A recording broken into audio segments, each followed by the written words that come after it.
Hi everybody and welcome to this video. Thank you so much for tuning in if you guys are new to my channel, and for all of the returning subscribers, guys, welcome back to this series where I'm covering all of the 4 different elements.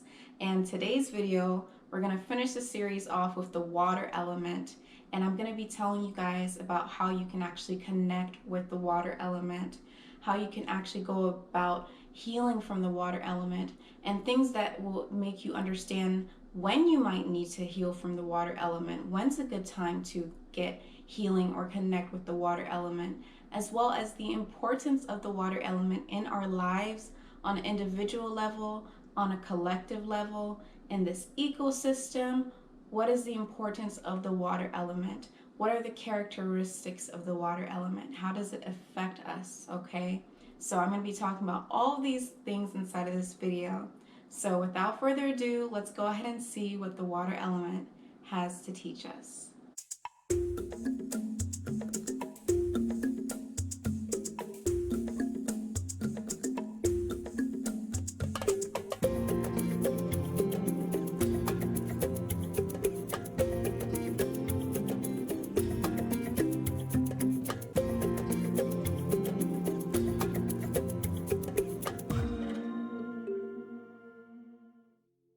Alright guys, so let's talk about the water element and get straight into the water element and what this element is all about. Now, this element is the 4th element, and that is for a reason. You have the fire element first, and then you have the earth element first, and then you have the air element third.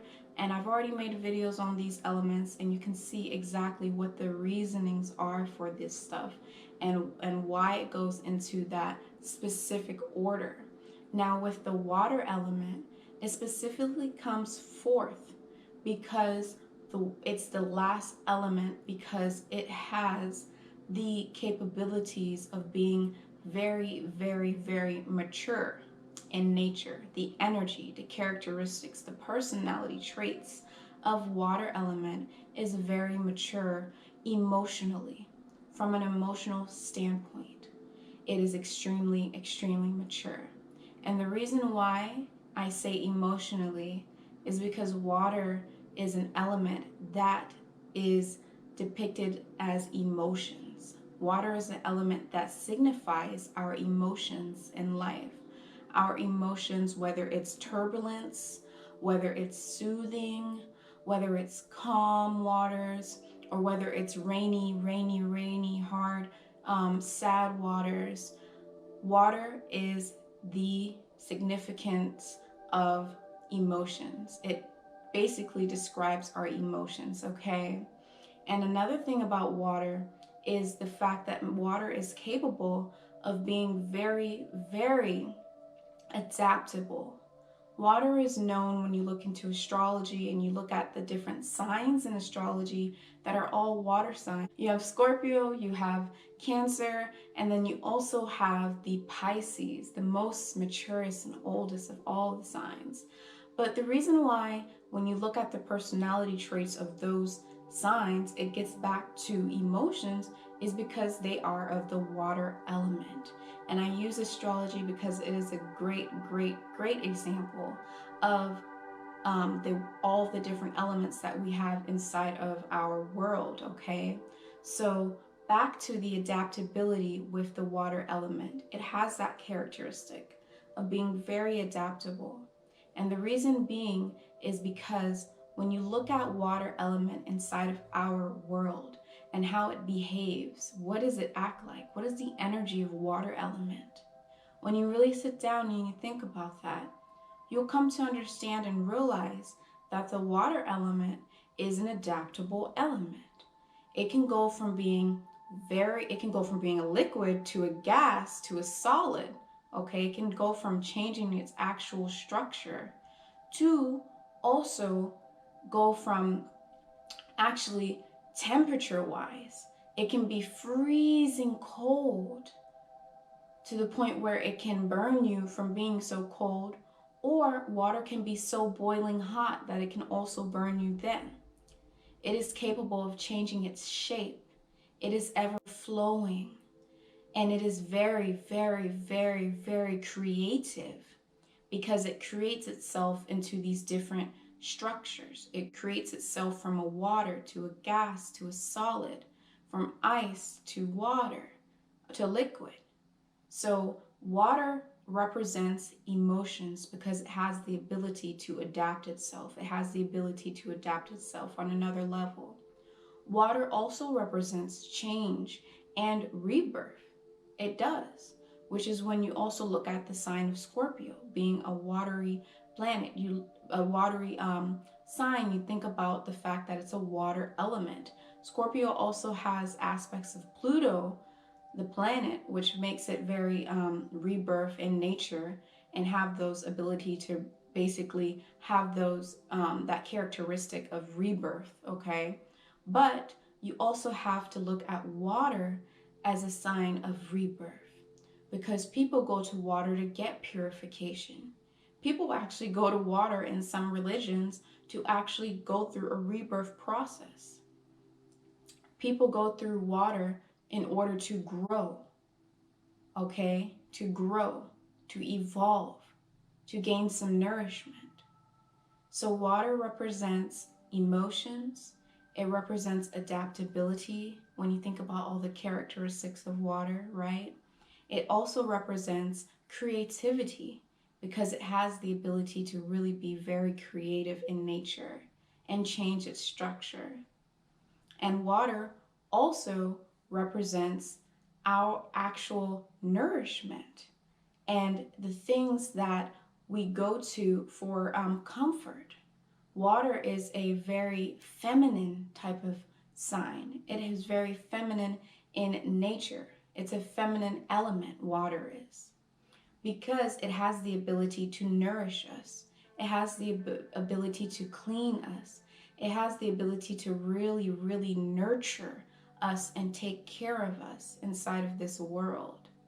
And when you even look at different planets and stuff, you look at the moon, and the moon is a big significator of water because the moon and water really have this symbiotic relationship with one another. Because as the moon goes through its different phases, the waters inside of our earth actually rises. Okay, the tides will rise or the tides will drop. It goes in alignment with the moon phases. So the moon also represent mother and nourishment, and it is with water element. Okay, so it all ties in together as one. And we ourselves are even made up of water. So when the moon goes through different cycles and different phases, and the moon is water element, so that's why I'm bringing up the moon right now. When the moon goes into different cycles and different phases, we are actually affected by that. When the moon is at its full capacity of shining down on us and putting its perception on us and its energy on us, when it's at a full moon, we feel it a lot. And another thing we really feel is we feel very intuitive because we're able to tap into our emotions and we're able to tap into our ability to really be very feminine in nature, which is very intuitive. Okay, so around the full moon, you might just feel like things are kind of really, really, really feeling very feminine in nature, feeling very, very watery and feeling very nourishing. And things may come up from the surface that you need to take care of in your life, that you need to nurture in your life.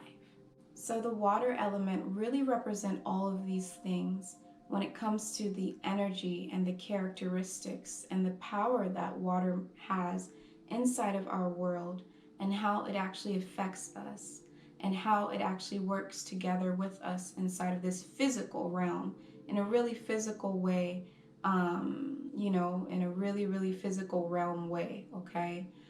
What is it's important inside of this realm while we are here and while we are doing mechanical type of things, okay, inside of this experience, okay? It has those characteristics of being nurturing, being motherly, being intuitive, being very emotional or in tune with its emotions. And the water element, the more we can connect with the water element, the more we can actually enhance those abilities inside of ourselves. So that moves on to the next topic, which is all about how you can actually connect with the water element and how you can actually gain some healing from the water element. Now, the first thing I'm going to tell you guys is going to be so simple, and you guys are going to be like, oh my goodness.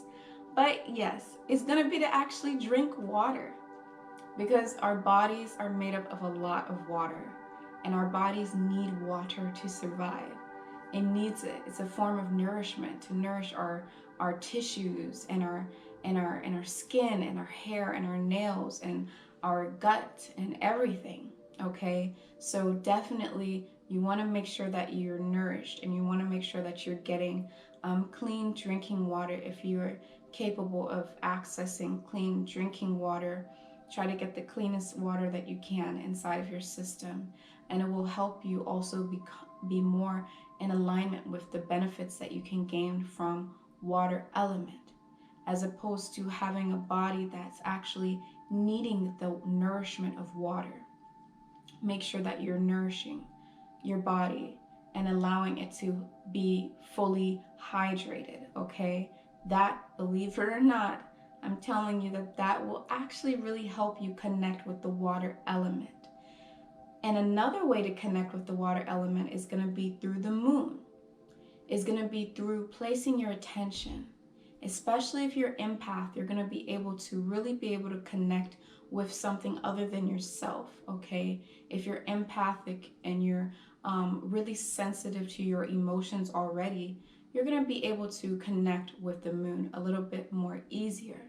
But if you're not empathic and you have an open mind and you have faith and trust and you're open to allowing yourself to have the experience, if you're really seeking the experience, it will actually happen for you. So connecting with the moon will really help you, and which is why you also need to make sure that your body has enough, not too much, not an extreme amount of water, because too much water in your body is also unhealthy. But just make sure that you are nourished with water and you're hydrated, and then connect with the moon, okay? Because the moon and the water, like I said, has a symbiotic relationship here on Earth and out there with the moon and the water, okay?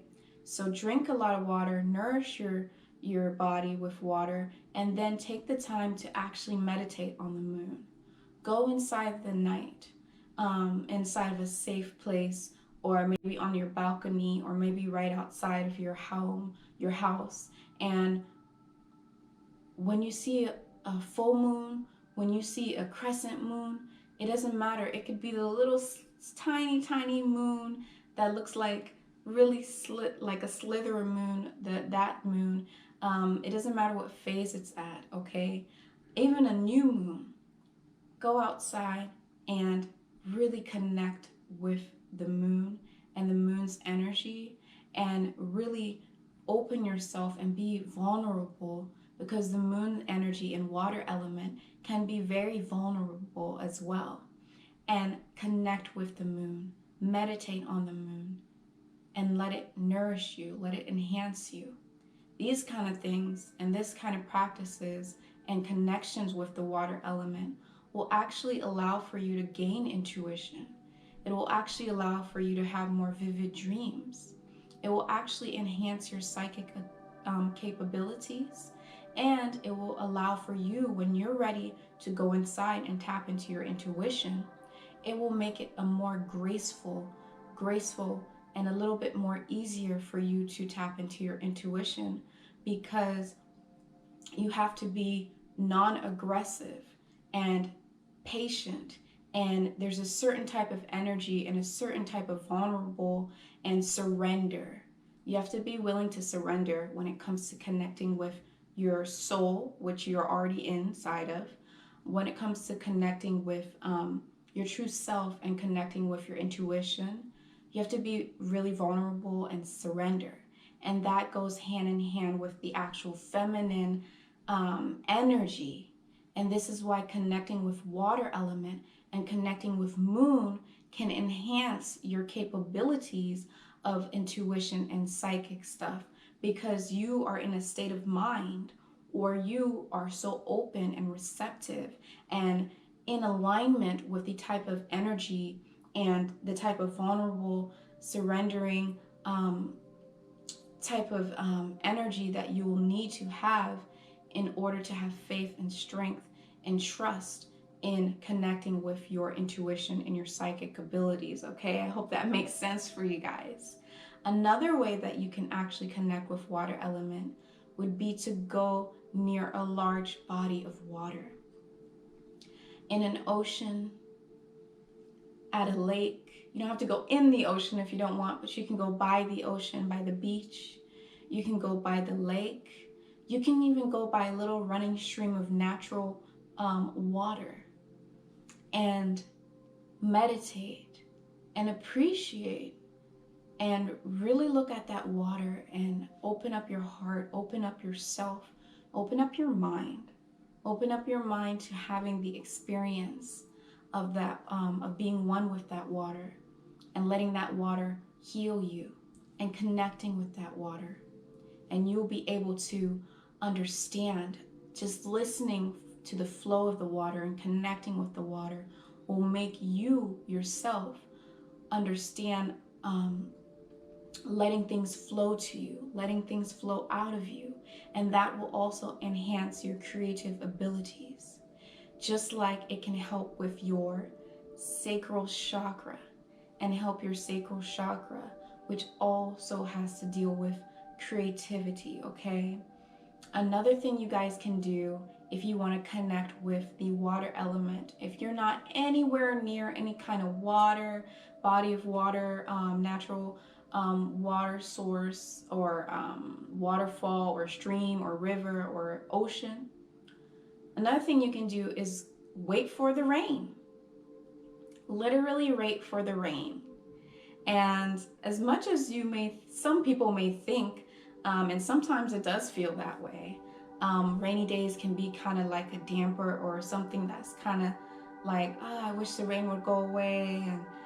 But when you really take the time to pay attention to the rain and really understand what the rain is doing, the fact that it's nurturing and nourishing our ground and the earth, and nourishing and nurturing our world, and cleaning and cleansing the soil, and cleansing our earth, and cleansing our world, and making things shine, and making things come out and blossom, and making the flowers come out, and all these beautiful things.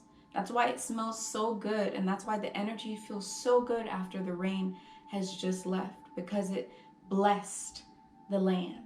It's literally a blessing. If you can just open your mind and open your heart, if you really want to connect with the water element, which I'm guessing you do if you're watching this video, connect with the rain. Listen to the sounds of the rain and connect with it and appreciate it. And really appreciate the rain and appreciate water element. And that will allow for you to actually wake up those capabilities inside of yourself to nurture and heal others, as well as to heal yourself, okay? So guys, that's gonna be it for the water element. Also, if you guys don't have any type of access to any water, you can also take time to listen to water. Like, you can go on YouTube and just type in water noise, rain noise, and I would suggest not using headphones. I would suggest just letting it play out. If you have the access to doing that, I would suggest doing that. So yes, guys, this is going to be it for water element. Water purifies us. It literally cleans us. It literally provides nourishment for us. Water is the mother.